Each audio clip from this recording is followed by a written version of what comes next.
As a player of a top 500 caliber, even since I started playing Overwatch, where I was top 500 since Ranked released and until I quit, and Predator and Apex since Ranked's inception to today, I'd say it's fair to call me a hard grinder.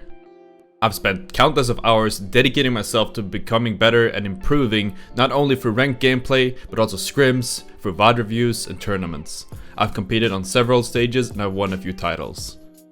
Now, I've been holding off on making this video for the longest amount of time until I'd once again get a comfortable position in Predator. But seeing as Respawn recently announced crossplay coming out this fall, I figured this would be the best time to actually go through with it. The one thing that always has been bugging me ever since Ranked came out was its design. At the time, the competitive community wanted a competitive alternative to pub stomping, and other than scrims, which at the time we called the Apex Pro League, which was a Q-snipe system, there really wasn't any way to get that fix. Respawn did release the ranked mode, but it was flawed from the start, and this is something I've been very vocal about.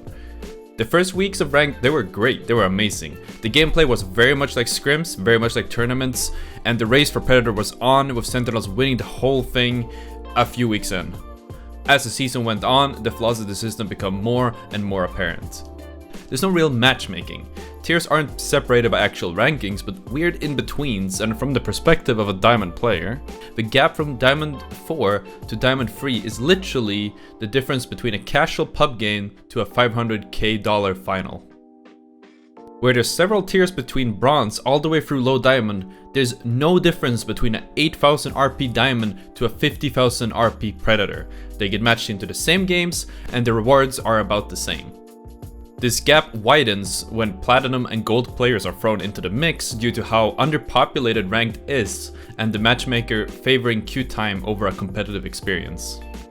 As a competitive player who's been in the upper echelons of Predator, I can safely tell you that Ranked is far from a competitive experience. When it's good, it's eh. At its best, you'll find yourself in a weird scrim lobby where half the teams are in on sweating and the others run around as walking loot boxes just waiting to be picked up. At worst, and as a default, you have a glorified pub stomp. Except you don't actually get rewarded after 5 kills. And as a Masters or Predator player, at the most you can gain 165 RP, even if you kill half the lobby. Due to the way Ranked Apex has been designed, you cannot tell the difference between a high diamond player and a Predator at a first glance because they play in the same queues. The only difference is that the Predator player has spent countless of hours actually grinding the game. People have talked about Platinum being very easy to reach just by putting hours down and ratting for your placement points, but they seem to assume this all changes after Diamond 3. While it's true you can no longer camp for a placement, seeing as in Masters, if you get second place with no kills, you get plus 0 RP, the most optimal strat is getting the kills early on and then camping end zone as the multiplier racks up. With how common third parties are in Ranked, any more unnecessary fighting at this point is just an unnecessary risk. Knowing all of this, I am incredibly tired and incredibly frustrated with how much being a Predator, high ranked or otherwise, actually means to the average player. Ranked is a lot easier in certain regions where the average skill is lower, leading to an inflation of high ranked players from those regions as they stomp their respective regions. Predator is not top 500 for your own region. This is a global leaderboard for the top 500 ranked players by RP. Take a quick look at this list. Besides proving my point regarding the regions, where at least top 7 out of these top 10 players are from NA, none of these players scrim, except Fun FPS, and I do wish him luck on that. They grind out the equivalent of pubs instead of scrimming against pro teams, but they're still somehow more highly regarded as players due to the number on their profile.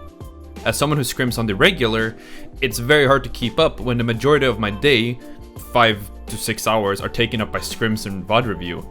Even when I spend 5 more hours of my day just grinding through Ranked, I still have half the time available to churn out games and gaining RP.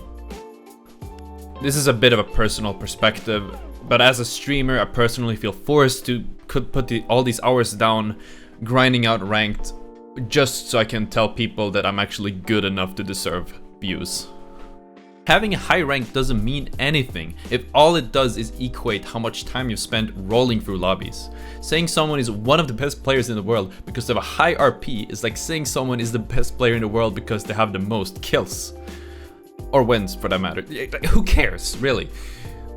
Which brings me to the new factor of this whole mess, crossplay. As we all know, Respawn recently announced crossplay for Apex between all the consoles and PC. This merges all the player pool, and as far as we currently know, the amount of players that compete for a spot in the top 500 has just increased by threefold.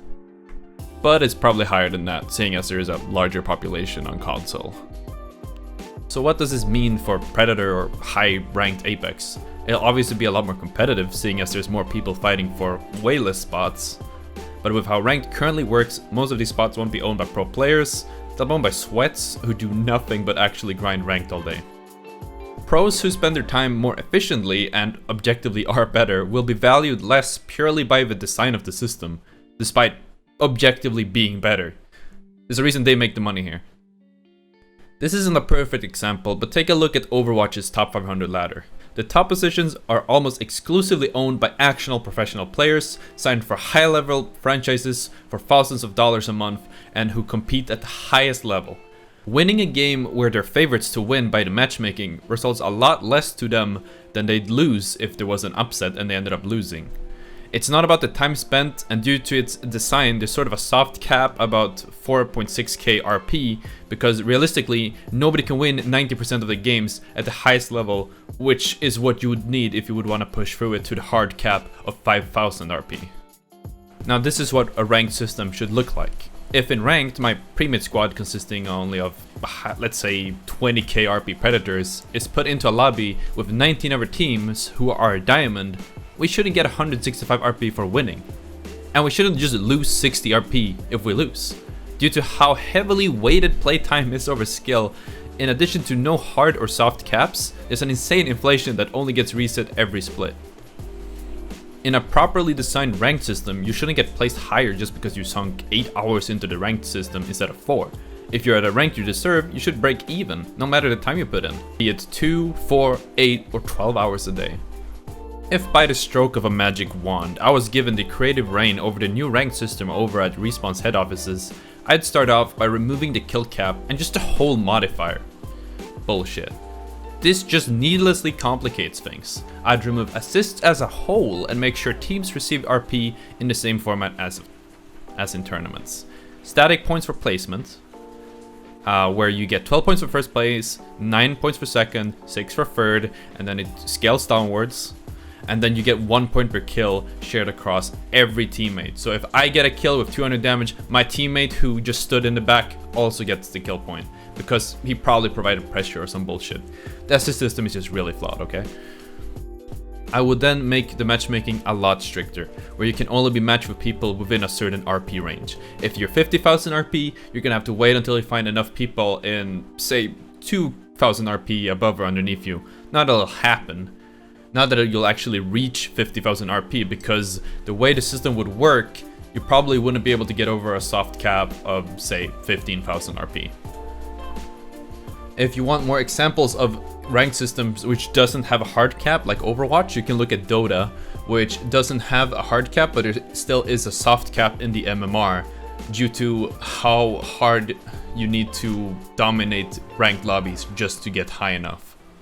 Now these numbers are far from an exact science, but the concept is worth thinking about. And that's my stance on that. Catch you guys on stream. Peace.